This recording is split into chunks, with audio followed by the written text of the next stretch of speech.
जय हिंद, नमस्कार, राधे राधे। कैसे हैं आप लोग? मैं आशा करता हूं कि आप लोग स्वस्थ होंगे, मस्त होंगे, तंदुरुस्त होंगे और अपनी अपनी तैयारी में व्यस्त होंगे।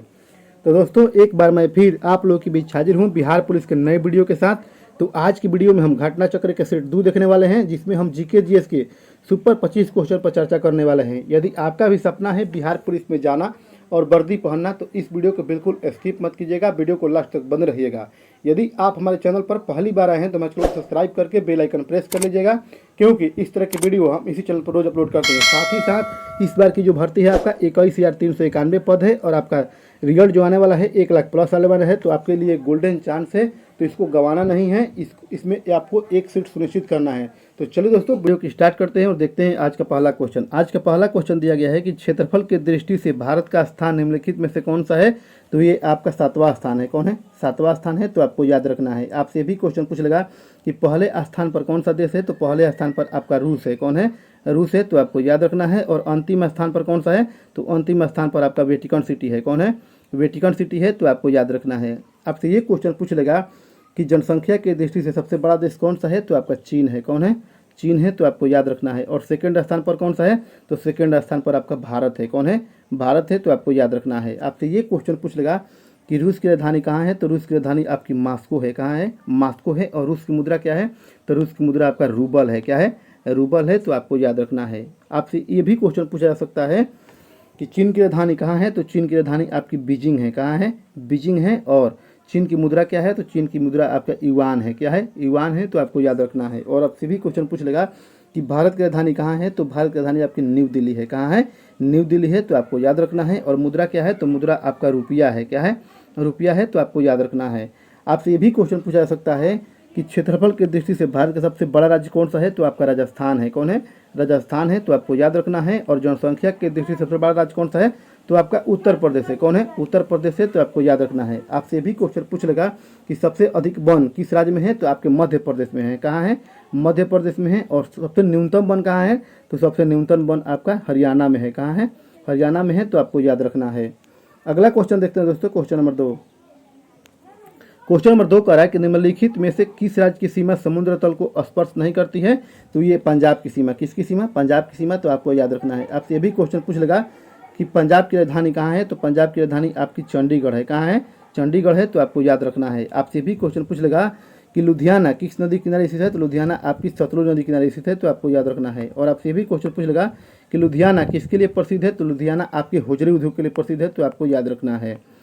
आपसे ये भी क्वेश्चन पूछ लेगा कि भारत के सबसे लंबी तटीय रेखा वाला राज्य कौन सा है? तो आपका गुजरात है। कौन है? गुजरात है। तो आपको याद रखना है। और आपसे भी क्वेश्चन पूछ लेगा कि सेकंड स्थान पर कौन सा है? तो सेकंड स्थान पर आपका आंध्र प्रदेश है। कौन है? आंध्र प्रदेश है। तो आपको याद रखना है। आपसे ये भी क्वेश्चन पूछ लेगा गुजरात की राजधानी कहाँ है? तो गुजरात की राजधानी आपकी गांधीनगर है। कहाँ है? गांधीनगर है। तो आपको याद रखना है। और आपसे ये भी क्वेश्चन पूछ लेगा कि प्लाज्मा अनुसंधान संस्थान कहाँ है? तो प्लाज्मा अनुसंधान संस्थान आपका गांधीनगर गुजरात में है। आपसे ये क्वेश्चन पूछ लेगा कि सबसे अधिक मूंगफली का उत्पादन कौन सा राज्य करता है? तो आपका गुजरात करता है। कौन करता है? गुजरात करता है। तो आपको याद रखना है। आपसे ये भी क्वेश्चन पूछ लेगा कि महाराष्ट्र की राजधानी कहाँ है? तो महाराष्ट्र की राजधानी आपकी मुंबई है। कहाँ है? मुंबई है। तो आपको याद रखना है। आपसे भी क्वेश्चन पूछ लेगा कि सूती मिल की कारखाना सबसे अधिक कहाँ है? तो आपके मुंबई में है। कहाँ है? मुंबई में है। तो आपको याद रखना है। आपसे भी क्वेश्चन पूछ लेगा कि तमिलनाडु की राजधानी कहाँ है? तो तमिलनाडु की राजधानी आपकी चेन्नई है। कहाँ है? चेन्नई है। तो आपको याद रखना है। अगला क्वेश्चन देखते हैं दोस्तों, क्वेश्चन नंबर 3। क्वेश्चन नंबर 3 कह रहा है कि लाल सागर को भूमध्य सागर से कौन सी नहर जोड़ती है? तो ये आपकी सुएज नहर जोड़ती है। कौन सी नहर जोड़ती है? सुएज नहर जोड़ती है। तो आपको याद रखना है। आपसे भी क्वेश्चन पूछ लेगा कि उत्तरी सागर को बाल्टिक सागर से कौन सी नहर जोड़ती है? तो आपकी कील नहर जोड़ती है। कौन जोड़ती है? कील नहर जोड़ती है। तो आपको याद रखना है। और आपसे भी क्वेश्चन पूछ लेगा कि प्रशांत महासागर को अटलांटिक महासागर से कौन सी नहर जोड़ती है? तो आपकी पनामा नहर जोड़ती है। कौन जोड़ती है? पनामा नहर जोड़ती है। तो आपको याद रखना है। आपसे भी क्वेश्चन पूछ लेगा कि भारत की सबसे लंबी नहर कौन सी है? तो सबसे लंबी नहर आपकी इंदिरा गांधी नहर है। कौन है? इंदिरा गांधी नहर है। तो आपको याद रखना है। आपसे भी क्वेश्चन पूछ लेगा कि इंदिरा गांधी नहर किस नदी से पानी प्राप्त करती है? तो ब्यास और सतलुज नदी से। किस नदी से? ब्यास और सतलुज नदी से प्राप्त करती है। तो आपको याद रखना है। आपसे भी क्वेश्चन पूछ लेगा कि भारत की सबसे लंबी नदी कौन सी है? तो भारत की सबसे लंबी नदी आपकी गंगा है। कौन है? गंगा है। तो आपको याद रखना है। और आपसे भी क्वेश्चन पूछ लेगा कि गंगा नदी की कुल लंबाई कितनी है? तो 2525 किलोमीटर है। कितनी है? 2525 किलोमीटर है। तो आपको याद रखना है। आपसे भी क्वेश्चन पूछ लेगा कि दक्षिण भारत की सबसे लंबी नदी कौन सी है? तो दक्षिण भारत की सबसे लंबी नदी आपकी गोदावरी है। कौन है? गोदावरी है, तो आपको याद रखना है। और आपसे भी क्वेश्चन पूछ लेगा कि दक्षिण भारत की गंगा किसको कहते हैं, तो दक्षिण भारत की गंगा हम कहते हैं कावेरी को। किसको कहते हैं, कावेरी को कहते हैं, तो आपको याद रखना है। आपसे भी क्वेश्चन पूछ लेगा कि गंगा नदी कहाँ से निकलती है, तो गंगा नदी आपका गंगोत्री ग्लेशियर से निकलती है, जो कि उत्तराखंड में है। कहाँ है, उत्तराखंड में है, तो आपको याद रखना है। अगला क्वेश्चन देखते हैं दोस्तों, क्वेश्चन नंबर 4। क्वेश्चन नंबर 4 कह रहा है कि मसालों की रानी किसे कहते हैं, तो मसालों की रानी हम इलायची को कहते हैं। किसको कहते हैं, इलायची को कहते हैं, तो आपको याद रखना है। आपसे भी क्वेश्चन पूछ लेगा कि मिर्चा का सबसे बड़ा उत्पादक राज्य कौन सा है, तो मिर्चा का सबसे बड़ा उत्पादक राज्य आपका आंध्र प्रदेश है। कौन है, आंध्र प्रदेश है, तो आपको याद रखना है। और आपसे भी क्वेश्चन पूछ लेगा कि सबसे अधिक काजू का उत्पादन करने वाला राज्य कौन सा है, तो सबसे अधिक काजू का उत्पादन करने वाला राज्य आपका केरल है। कौन है, केरल है, तो आपको याद रखना है। और आपसे भी क्वेश्चन पूछ लेगा कि सबसे अधिक कॉफी का उत्पादन करने वाला राज्य कौन सा है, तो कॉफी का सबसे बड़ा उत्पादक राज्य आपका कर्नाटक है। कौन है, कर्नाटक है, तो आपको याद रखना है। और आपसे भी क्वेश्चन पूछ लेगा कि सबसे अधिक चंदन का लकड़ी का उत्पादन करने वाला राज्य कौन सा है, तो आपका कर्नाटक है। कौन है, कर्नाटक है, तो आपको याद रखना है। आपसे ये क्वेश्चन पूछ लेगा कि सबसे अधिक गन्ना का उत्पादन कौन सा राज्य करता है, तो सबसे अधिक गन्ना का उत्पादन आपका उत्तर प्रदेश करता है। कौन करता है, उत्तर प्रदेश करता है। और सबसे अधिक आलू का उत्पादन कौन करता है, तो सबसे अधिक आलू का भी उत्पादन आपका उत्तर प्रदेश करता है। कौन करता है, उत्तर प्रदेश करता है, तो आपको याद रखना है। आपसे ये क्वेश्चन पूछ लेगा कि सबसे अधिक लीची का उत्पादन कौन सा राज्य करता है, तो सबसे अधिक लीची का उत्पादन आपका बिहार करता है। कौन करता है, बिहार करता है, तो आपको याद रखना है। आपसे ये क्वेश्चन पूछ लेगा कि सबसे अधिक रबड़ का उत्पादन कौन सा राज्य करता है, तो सबसे अधिक रबड़ का उत्पादन आपका केरल करता है। कौन करता है, केरल करता है, तो आपको याद रखना है। और सबसे अधिक दलहन का उत्पादन कौन सा राज्य करता है, तो मध्य प्रदेश करता है। कौन करता है, मध्य प्रदेश करता है, तो आपको याद रखना है। अगला क्वेश्चन देखते हैं दोस्तों, क्वेश्चन नंबर 5।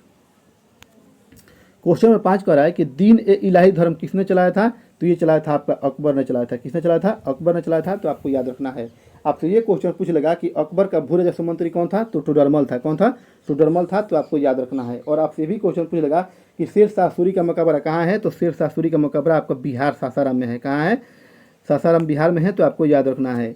आपसे ये भी क्वेश्चन पूछ लेगा कि अकबर का जन्म कब हुआ था, तो अकबर का जन्म 15 अक्टूबर 1542 में हुआ था। कब हुआ था, 15 अक्टूबर 1542 में हुआ था, तो आपको याद रखना है। और आपसे भी क्वेश्चन पूछ लेगा कि अकबर का मृत्यु कब हुआ था, तो अकबर का मृत्यु आपका 16 अक्टूबर 1605 में हुआ था। कब हुआ था, 16 अक्टूबर 1605 में हुआ था, तो आपको याद रखना है। आपसे ये क्वेश्चन पूछ लेगा कि अकबर किस वंश से संबंधित है, तो अकबर आपके मुगल वंश से संबंधित है। किस वंश से है, तो मुगल वंश से संबंधित है, तो आपको याद रखना है। आपसे भी क्वेश्चन पूछ लेगा कि मुगल वंश के संस्थापक कौन था, तो मुगल वंश के संस्थापक आपका बाबर था। कौन था, बाबर था, तो आपको याद रखना है। आपसे भी क्वेश्चन पूछ लेगा कि किसके दरबार में नवरत्न रहते थे, तो आपके अकबर के दरबार में। किसके दरबार में, अकबर के दरबार में रहते थे, तो आपको याद रखना है। अगला क्वेश्चन देखते हैं दोस्तों, क्वेश्चन नंबर 6। क्वेश्चन नंबर 6 करा कि सिंधु घाटी सभ्यता का पतन नगर कौन था, तो सिंधु घाटी सभ्यता का पतन नगर आपका लोथल था। कौन था, लोथल था, जो कि बंदरगाह था। क्या था, बंदरगाह था, तो आपको याद रखना है। आपसे ये भी क्वेश्चन पूछ लेगा कि लोथल कहाँ स्थित है, तो लोथल आपका गुजरात में स्थित है। कहाँ स्थित है, गुजरात में स्थित है, तो आपको याद रखना है। और रोपड़ कहाँ स्थित है, तो रोपड़ आपका पंजाब में स्थित है। कहाँ है, पंजाब में स्थित है, तो आपको याद रखना है। आपसे ये क्वेश्चन पूछ लेगा कि हड़प्पा का खोज किसने किया था, तो हड़प्पा का खोज दयाराम साहनी ने किया था। किसने किया था, दयाराम साहनी ने किया था, तो आपको याद रखना है। और मोहनजोदाड़ो का खोज किसने किया था, तो रखाल दास बनर्जी ने किया था। किसने किया था, रखाल दास बनर्जी ने किया था, तो आपको याद रखना है। आपसे ये भी क्वेश्चन पूछ लेगा कि मोहनजोदाड़ो का अर्थ क्या होता है, तो मोहनजोदाड़ो का अर्थ होता है मृतकों का टीला। क्या होता है, मृतकों का टीला होता है, तो आपको याद रखना है।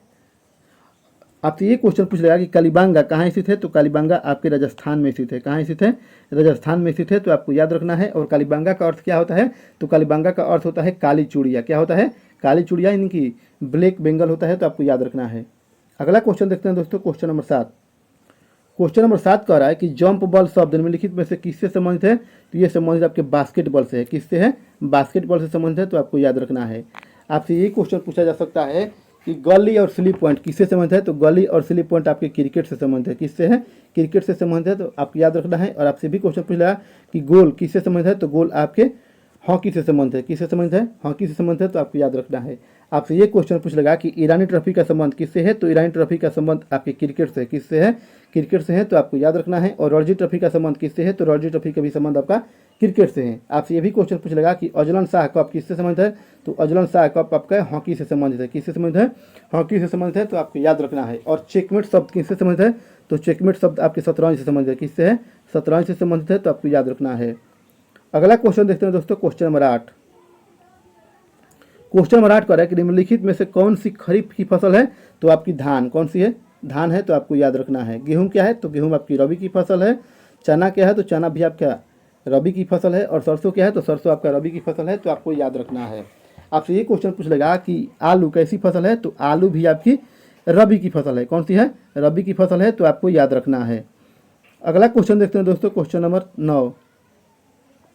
क्वेश्चन नंबर 9 करा कि दिल्ली से पहले भारत की राजधानी कौन थी, तो दिल्ली से पहले भारत की राजधानी आपकी कोलकाता थी। कौन सी? कोलकाता थी, तो आपको याद रखना है। आपसे ये भी क्वेश्चन पूछ लेगा कि कोलकाता से दिल्ली कब स्थानांतरित हुई थी, तो 1911 में हुई थी। कब हुई थी? 1911 में हुई थी। और बनकर कब तैयार हुई थी, तो 1912 में। कब हुई थी? 1912 में हुई थी, तो आपको याद रखना है। आपसे भी क्वेश्चन पूछ लेगा कि भारत का द्वितीय राजधानी कौन थी, तो द्वितीय राजधानी आपकी मुंबई थी। कौन थी? मुंबई थी, तो आपको याद रखना है। आपसे भी क्वेश्चन पूछ लेगा कि पंजाब की राजधानी कौन से है, तो पंजाब की राजधानी आपकी चंडीगढ़ है। चंडी कौन सी है, तो चंडीगढ़ है, तो आपको याद रखना है। अगला क्वेश्चन देखते हैं दोस्तों, क्वेश्चन नंबर 10।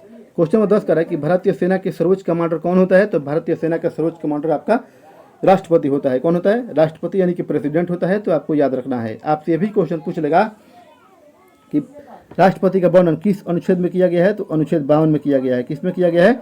अनुच्छेद 52 में किया गया है, तो आपको याद रखना है। और आपसे भी क्वेश्चन पूछ लेगा कि राष्ट्रपति पर महाभियोग किस अनुच्छेद के तहत लगाते हैं, तो 61 के तहत। किसके तहत? 61 के तहत। और राष्ट्रपति को क्षमादान की शक्ति किस अनुच्छेद के तहत प्राप्त है, तो अनुच्छेद 72 के तहत। किस अनुच्छेद के तहत? अनुच्छेद 72 के तहत प्राप्त है, तो आपको याद रखना है। आपसे ये भी क्वेश्चन पूछ लेगा कि प्रधानमंत्री की नियुक्ति कौन करता है, तो प्रधानमंत्री की नियुक्ति आपका राष्ट्रपति करता है। कौन करता है? राष्ट्रपति करता है, तो आपको याद रखना है। अगला क्वेश्चन देखते हैं दोस्तों, क्वेश्चन नंबर 11। क्वेश्चन नंबर 11 कह रहा है कि महाभारत के रचयिता कौन है, तो महाभारत के रचयिता आपका वेद व्यास है। कौन है? वेद व्यास है, तो आपको याद रखना है। आपसे ये भी क्वेश्चन पूछ लेगा कि रामचरितमानस के रचयिता कौन है, तो रामचरितमानस के रचयिता आपका तुलसीदास है। कौन है? तुलसीदास है, तो आपको याद रखना है। और रामायण के रचयिता कौन है, तो रामायण के रचयिता आपके वाल्मीकि जी है। कौन है? वाल्मीकि जी है, तो आपको याद रखना है। आपसे ये भी क्वेश्चन पूछ लेगा कि भारत का सबसे बड़ा महाकाव्य कौन सा है, तो आपका महाभारत है। कौन है? महाभारत है, तो आपको याद रखना है। और महाभारत का मूल नाम क्या है, तो महाभारत का मूल नाम आपका जय संहिता है। क्या है? जय संहिता है, तो आपको याद रखना है। आपसे ये भी क्वेश्चन पूछ लगा कि महाभारत की लड़ाई कितने दिन तक चली थी, तो 18 दिन तक चली थी। कितने दिन तक? 18 दिन तक चली थी, तो आपको याद रखना है। अगला क्वेश्चन देखते हैं दोस्तों, क्वेश्चन नंबर 12। क्वेश्चन नंबर 12 कह रहा है कि दल बदल विरोधी कानून कब पारित हुआ था, तो दल बदल विरोधी कानून आपका 1985 में पारित हुआ था। कब हुआ था? 1985 में पारित हुआ था, तो आपको याद रखना है। अगला क्वेश्चन देखते हैं दोस्तों, क्वेश्चन नंबर 13। क्वेश्चन नंबर 13 कह रहा है कि घाना पक्षी अभयारण्य किस राज्य में स्थित है, तो ये आपके राजस्थान में स्थित है। कहाँ स्थित है? राजस्थान में स्थित है, तो आपको याद रखना है। आपसे भी क्वेश्चन पूछ लेगा कि जिम कॉर्बेट राष्ट्रीय उद्यान कहाँ है, तो जिम कॉर्बेट राष्ट्रीय उद्यान आपका उत्तराखंड में है। कहाँ है? उत्तराखंड में है, तो आपको याद रखना है। और आपसे भी क्वेश्चन पूछ लेगा कि नल सरोवर पक्षी अभयारण्य कहाँ है, तो नल सरोवर पक्षी अभयारण्य आपका गुजरात में है। कहाँ है? गुजरात में है, तो आपको याद रखना है। आपसे ये क्वेश्चन पूछ लेगा कि काजीरंगा राष्ट्रीय उद्यान कहाँ है, तो काजीरंगा राष्ट्रीय उद्यान आपके असम में है। कहाँ है? असम में है, तो आपको याद रखना है। आपसे ये भी क्वेश्चन पूछा जा सकता है कि पीलीभीत टाइगर रिजर्व कहाँ है, तो पीलीभीत टाइगर रिजर्व आपका उत्तर प्रदेश में है। कहाँ है? उत्तर प्रदेश में है। और सत्यमंगलम टाइगर रिजर्व कहाँ है, तो सत्यमंगलम टाइगर रिजर्व आपका तमिलनाडु में है। कहाँ है? तमिलनाडु में है, तो आपको याद रखना है। आपसे ये क्वेश्चन पूछ लेगा कि कूनो नेशनल पार्क कहाँ है, तो कूनो नेशनल पार्क आपका मध्य प्रदेश में है। कहाँ है? मध्य प्रदेश में है, तो आपको याद रखना है। क्योंकि यहाँ 8 चीते नंबेबियस लाए गए हैं। कहाँ से लाए गए हैं? नंबेबियस से 8 चीते लाए गए हैं, तो आपको याद रखना है। अगला क्वेश्चन देखते हैं दोस्तों, क्वेश्चन नंबर 14। क्वेश्चन नंबर 14 कर रहा है कि कुतुब मीनार कहाँ स्थित है, तो कुतुब मीनार आपका दिल्ली में स्थित है। कहाँ स्थित है? दिल्ली में स्थित है, तो आपको याद रखना है। आपसे भी क्वेश्चन पूछ लेगा कि कुतुब मीनार का नींव किसने रखा था, तो कुतुबुद्दीन ऐबक ने रखा था। किसने रखा था? कुतुबुद्दीन ऐबक ने रखा था, तो आपको याद रखना है। आपसे भी क्वेश्चन पूछ लेगा कि गुलाम वंश के संस्थापक कौन था, तो गुलाम वंश के संस्थापक आपका कुतुबुद्दीन ऐबक था। कौन था? कुतुबुद्दीन ऐबक था, तो आपको याद रखना है। और आपसे भी क्वेश्चन पूछ लेगा कि गुलाम वंश का स्थापना कब किया था, तो 1206 में किया था। कब किया था? 1206 में किया था, तो आपको याद रखना है। आपसे भी क्वेश्चन पूछ लेगा कि 2.5 दिन का झोपड़ा का निर्माण किसने कराया था, कुतुबुद्दीन ऐबक ने कराया था। किसने कराया था? कुतुबुद्दीन ऐबक ने कराया था। और कब कराया था, तो 1199 में कराया था। कब कराया था? 1199 में कराया था, तो आपको याद रखना है। आपसे भी क्वेश्चन पूछ लेगा कि बुलंद दरवाजा कहाँ स्थित है, तो बुलंद दरवाजा आपका फतेहपुर सीकरी में स्थित है। कहाँ स्थित है? फतेहपुर सीकरी में स्थित है, तो आपको याद रखना है। और इसका निर्माण किसने कराया था, तो अकबर ने कराया था। किसने कराया था? अकबर ने कराया था, तो आपको याद रखना है। आपसे ये क्वेश्चन पूछ लेगा कि ताजमहल कहाँ स्थित है, तो ताजमहल आपका आगरा में स्थित है। कहाँ स्थित है? आगरा में स्थित है, तो आपको याद रखना है। आपसे भी क्वेश्चन पूछ लेगा कि गेटवे ऑफ इंडिया कहाँ है, तो गेटवे ऑफ इंडिया आपका मुंबई है। कहाँ है? मुंबई में है, तो आपको याद रखना है। अगला क्वेश्चन देखते हैं दोस्तों, क्वेश्चन नंबर 15। क्वेश्चन नंबर 15 कह रहा है कि फाहियान किसके दरबार में आया था, तो फाहियान आपका चंद्रगुप्त मौर्य के दरबार में आया था। किसके दरबार में आया था?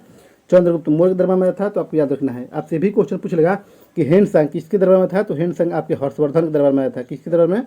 हर्षवर्धन के दरबार में आया था, तो आपको याद रखना है। आपसे ये भी क्वेश्चन पूछ लेगा कि मौर्य वंश के संस्थापक कौन थे, तो मौर्य वंश के संस्थापक आपके चंद्रगुप्त मौर्य थे। कौन थे? चंद्रगुप्त मौर्य थे, तो आपको याद रखना है। और आपसे भी क्वेश्चन पूछ लेगा कि अशोक का संबंध किस वंश से है, तो अशोक का संबंध आपके मौर्य वंश से है। किस वंश से है? मौर्य वंश से है, तो आपको याद रखना है। अगला क्वेश्चन देखते हैं दोस्तों, क्वेश्चन नंबर 16। क्वेश्चन नंबर 16 कह रहा है कि दूध से दही बनना कौन सी अभिक्रिया है, तो दूध से दही बनना आपका रासायनिक अभिक्रिया है। कौन सी है? रासायनिक अभिक्रिया है, तो आपको याद रखना है। आपसे भी क्वेश्चन पूछ लेगा कि दूध के शुद्धता का मापक किससे करते हैं, तो दूध की शुद्धता के मापक हम लैक्टोमीटर से करते हैं। किससे करते हैं? लैक्टोमीटर से करते हैं, तो आपको याद रखना है। आपसे भी क्वेश्चन पूछ लेगा कि पीले दूध में कौन सा रसायन पाया जाता है, तो पीले दूध में आपका कैरोटीन पाया जाता है। क्या पाया जाता है? कैरोटीन पाया जाता है, तो आपको याद रखना है। और सफ़ेद दूध में क्या पाया जाता है, तो सफ़ेद दूध में आपका कैसीन पाया जाता है। क्या पाया जाता है? कैसीन पाया जाता है, तो आपको याद रखना है। अगला क्वेश्चन देखते हैं दोस्तों, क्वेश्चन नंबर 17। क्वेश्चन नंबर 17 कह रहा है कि ऑप्टिकल फाइबर किसका बना होता है, तो ऑप्टिकल फाइबर आपका कांच का बना होता है। किसका बना होता है?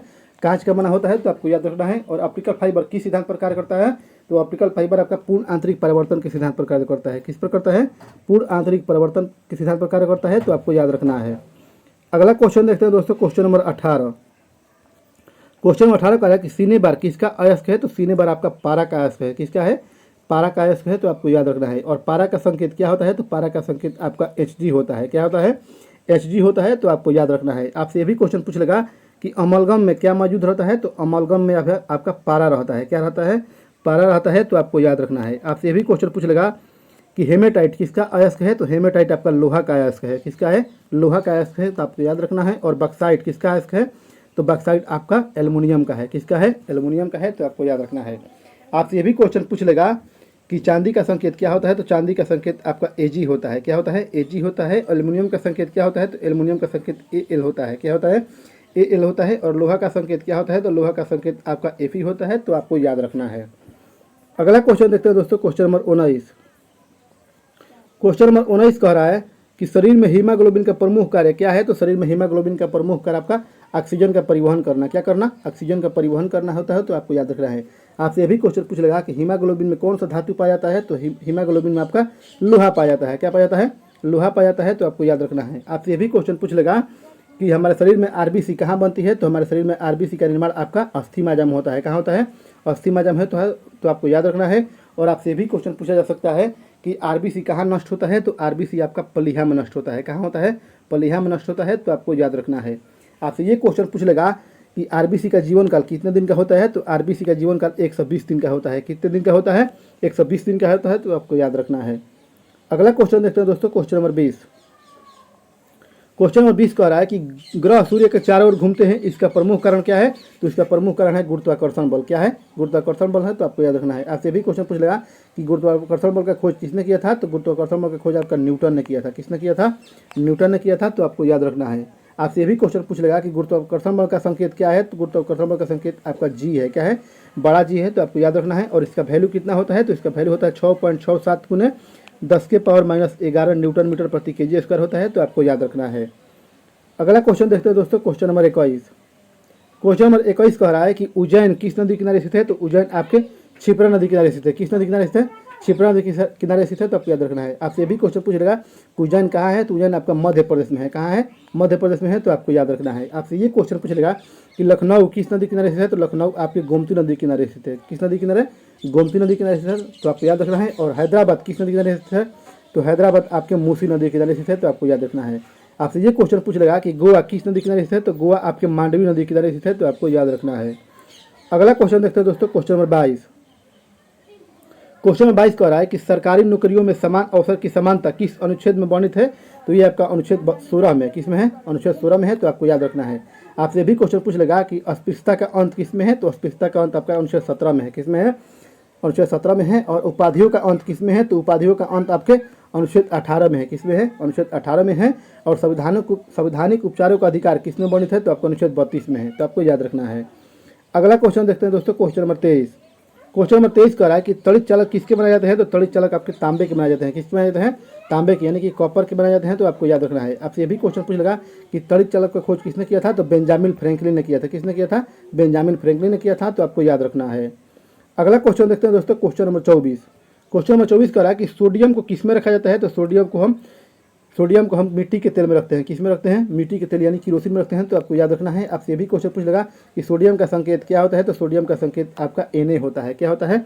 Na होता है। तो आपको याद रखना है। आपसे ये भी क्वेश्चन पूछ लगा कि जल का रासायनिक सूत्र क्या होता है। तो जल का रासायनिक सूत्र H2O होता है। क्या होता है? H2O होता है। और H2O का बंध कोण कितने डिग्री का होता है? तो 105 डिग्री का होता है। कितने डिग्री का होता है? 105 डिग्री का होता है। तो आपको याद रखना है। आपसे ये भी क्वेश्चन पूछ लेगा कि पेट्रोल को हम किस में मापते हैं। तो पेट्रोल को हम ऑक्टेन नंबर में किस में मापते हैं? ऑक्टेन नंबर में मापते हैं। तो आपको याद रखना है। अगला क्वेश्चन देखते हैं दोस्तों, क्वेश्चन नंबर 25 और आज का लास्ट क्वेश्चन। क्वेश्चन नंबर 25 कह रहा है कि शुद्ध जल का पीएच मान कितना होता है। तो शुद्ध जल का पीएच मान आपका 7 होता है। कितना होता है? 7 होता है। तो आपको याद रखना है। आपसे ये क्वेश्चन पूछ लेगा कि नींबू का रस का पीएच मान कितना होता है। तो 2.2 से 2.4 होता है। कितना होता है? 2.2 से 2.4 होता है। तो आपको याद रखना है। और समुद्री जल का पीएच मान कितना होता है? तो 8.4 होता है। कितना होता है? 8.4 होता है। तो आपको याद रखना है। रक्त का पीएच मान कितना होता है। तो रक्त का पीएच मान आपका 7.4 होता है। कितना होता है? 7.4 होता है। तो आपको याद रखना है। तो मैं आशा करता हूँ कि ये सेशन आपको पसंद आया होगा। सेशन पसंद आए तो वीडियो को लाइक कीजिए तथा हमसे जुड़े रहने के लिए हमारे चैनल को सब्सक्राइब करके बेल आइकन प्रेस कर दीजिए, क्योंकि इस तरह के वीडियो हम इसी चैनल पर रोज अपलोड करते हैं। तो दोस्तों वीडियो में बने रहने के लिए धन्यवाद।